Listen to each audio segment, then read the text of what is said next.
Os militares reclamam de novo ataque do governo Lula. Também, a Procuradoria-Geral da República envia um pedido do deputado André Janones para acabar com o PL. E se acabar com o PL, extinguindo o partido, o que acontece com os deputados? Será que se houver a extinção do PL, todos os deputados e senadores do PL serão expulsos, perderão seus cargos? Eu vou tentar te explicar isso aqui nesse editorial. Isso e muito mais coisas a gente vai falar nesse editorial. Tem também o Nicolas Ferreira na Espanha, muita coisa importante acontecendo, tá bom?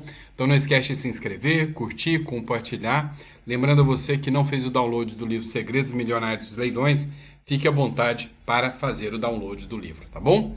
Mas vamos lá, vamos começar com a matéria. A primeira matéria que eu quero trazer para vocês é da Gazeta do Povo. O governo avalia PEC das candidaturas para evitar desgaste com militares. O que é essa PEC das candidaturas? Simplesmente, de forma democrática, só que não, o governo Lula agora quer regular quem pode ou quem não pode se candidatar. Ele quer estabelecer regras de forma a afastar, impedir que os militares possam concorrer. Afinal, tem aquele negócio entre polícia e todo mundo sabe que um não gosta do outro.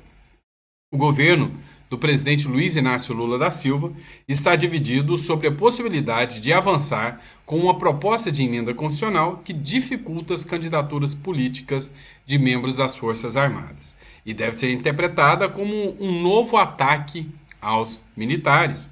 O debate ocorre após a inclusão dos servidores das Forças Armadas no pacote de redução, apresentado pelo governo federal, redução de gastos, na semana passada, e do indiciamento de oficiais do Exército em uma investigação de uma suposta tentativa de golpe de Estado. A PEC 42 quer determinar que os militares se desliguem das Forças Armadas para poderem se candidatar a cargos eletivos. Atualmente, o militar pode se candidatar e só renunciar à carreira se for eleito. Se isso não ocorrer, ele pode retomar a sua carreira. A proposta foi apresentada em 2023 pelo líder do governo no Senado, o Jacques Wagner, do PT da Bahia. É inconstitucional. É ilegal até. Até porque, de certa forma, gera o princípio da igualdade. Por que qualquer servidor público pode simplesmente sair do seu cargo, concorrer e depois voltar? Então, eu acho que deveria ser estendido também aos servidores públicos. Não, peraí. Você é servidor público, você não pode sair, concorrer e voltar. Da mesma forma, outros candidatos, já eleitos também. O que mais tem é gente que é deputado federal, sai para concorrer como prefeito, não ganhou, volta a ser deputado. Enquanto isso, está ganhando até dinheiro. Se fosse para fazer o certo mesmo, é o seguinte: você é deputado federal, quer concorrer a prefeito? Sai do cargo. Sai do cargo. E se não ganhar? Se não ganhar, não ganhou e nem volta para cargo de deputado federal. Eu sou vereador e vou concorrer a prefeito. Sai do cargo, Se bem que no caso de vereador é na mesma época do prefeito, Mas eu sou vereador e vou concorrer a deputado, então. Beleza? Sai do cargo, abre mão do seu cargo de vereador. Então, se é para ser justo, que seja para todos. Mas está aí uma palavra que não se encaixa bem, no mundo lulopetista, no mundo da esquerda. Justiça. Não é justo. Nunca é, Sempre age pelos seus próprios interesses. Vamos lá, pessoal. Uma matéria do Silvio Navarro me chamou muita atenção, matéria da revista Oeste. Nunca, desde a redemocratização do país, o legislativo permaneceu tanto tempo acuado como agora, com medo do Supremo Tribunal Federal. O Congresso por um triz.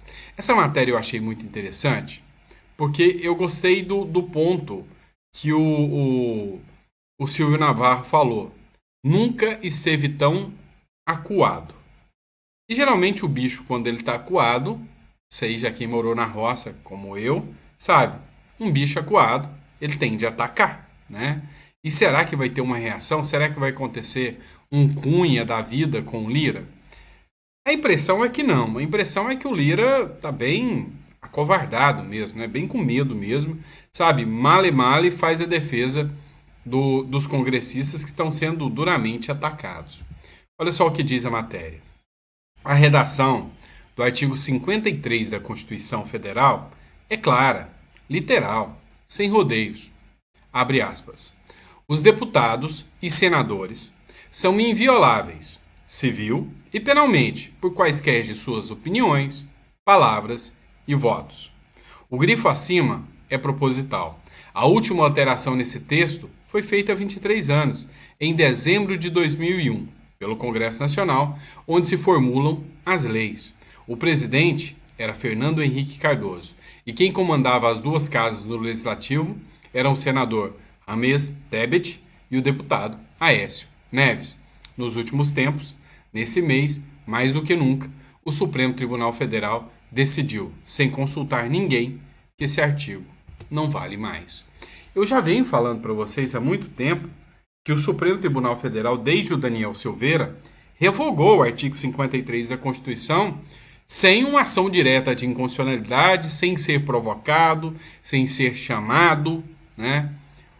E eu posso dizer com toda clareza que hoje não existem mais leis no Brasil, não existem mais regras no Brasil, não existe mais respeito, né, às regras constitucionais, aos direitos e garantias fundamentais. Desde cidadão simples, né, desde um simples cidadão que às vezes está na internet, né, demonstrando a sua indignação e reclamando, assim como também aos próprios parlamentares, né, que foram eleitos para representar o povo, né. Vamos lá. Haddad agora está sendo investigado, ou melhor, o pacote do Haddad. O Ministério Público, junto ao Tribunal de Contas, pediu uma fiscalização de campanha sobre o pacote fiscal.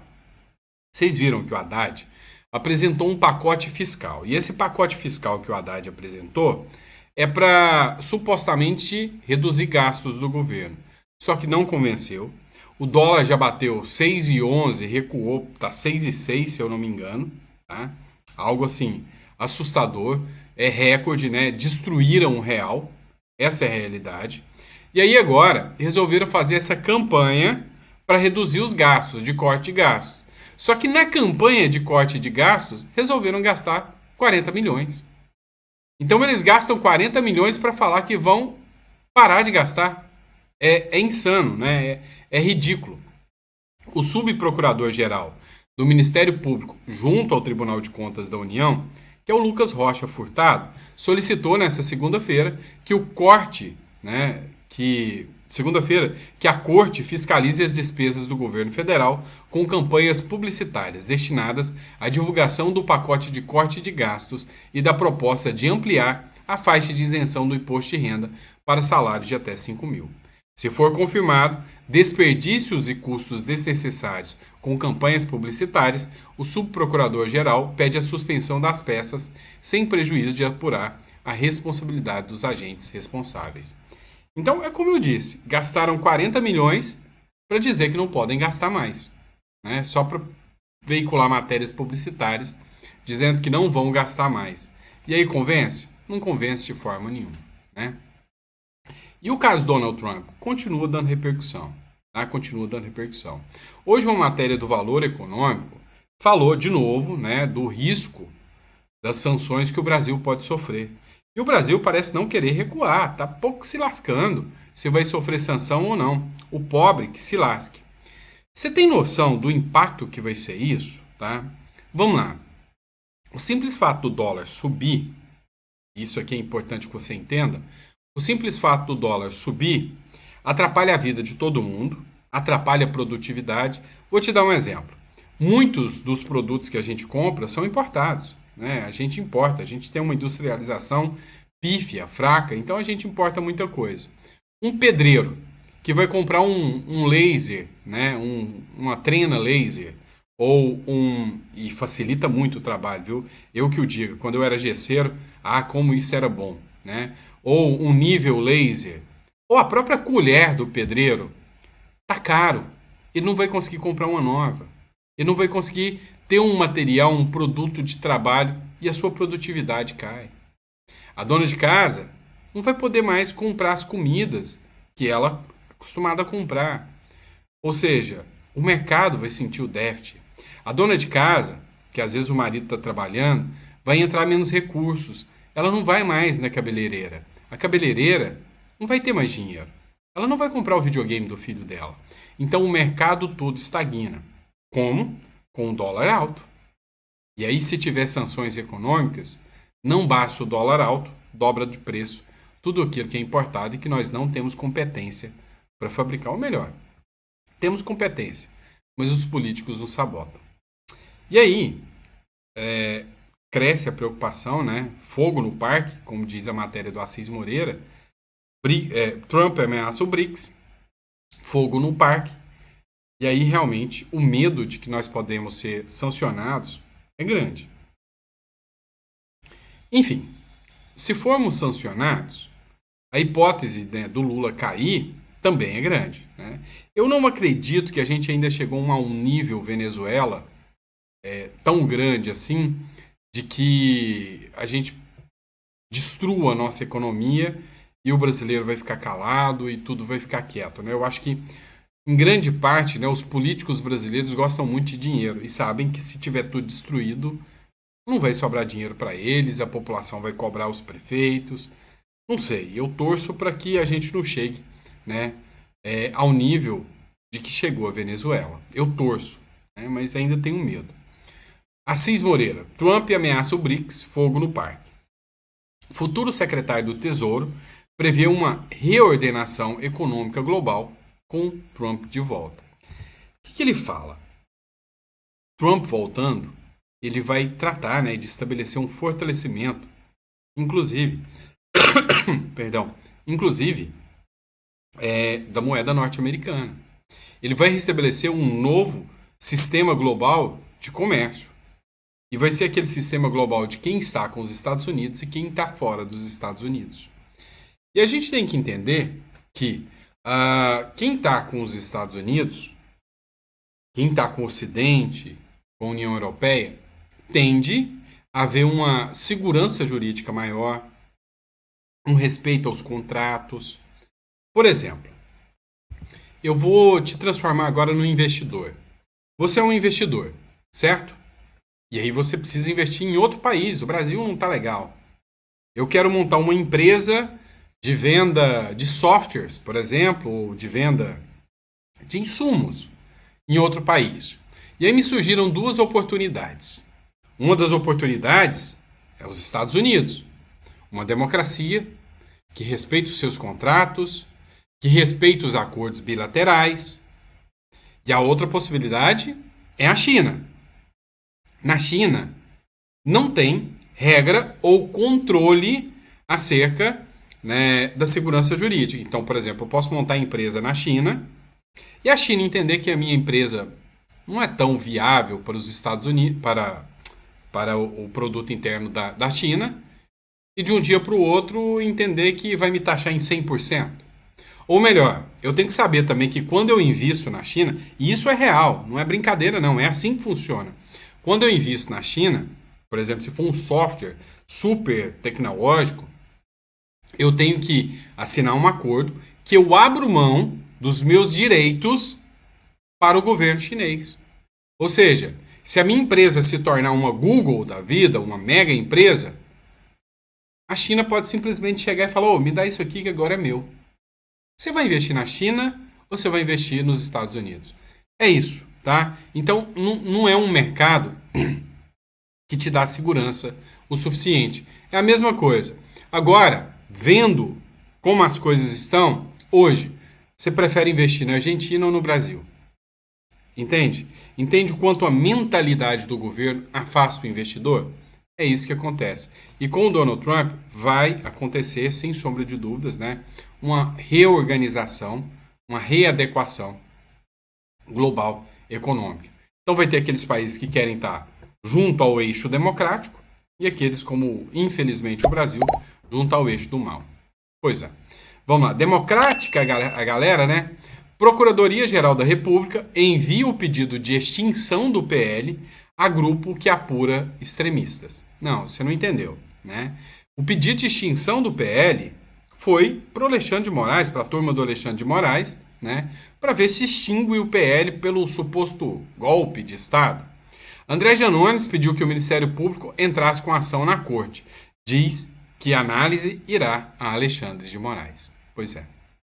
A Procuradoria-Geral da República encaminhou dia 25 de novembro ao STF o pedido do deputado federal André Janones para que o MPF, Ministério Público Federal, entrasse com uma ação solicitando à Corte a extinção do PL, que é do Partido Liberal, do ex-presidente Bolsonaro. Então, assim, a galera democrática aí quer simplesmente extinguir o partido, né? E a grande pergunta é, se extinguir o PL, o que vai acontecer com os deputados? O que vai acontecer com o Nicolas, né, com o André Fernandes? O que vai acontecer com o Rogério Marinho, Magno Malta e a turma que é do PL? O que vai acontecer? Vão todos perder o mandato? De repente vão todos estar expulsos do Congresso e vai encher da petezada? Pois é, não é bem assim que funciona, pelo menos por lei, tá? Por lei não é assim que funciona.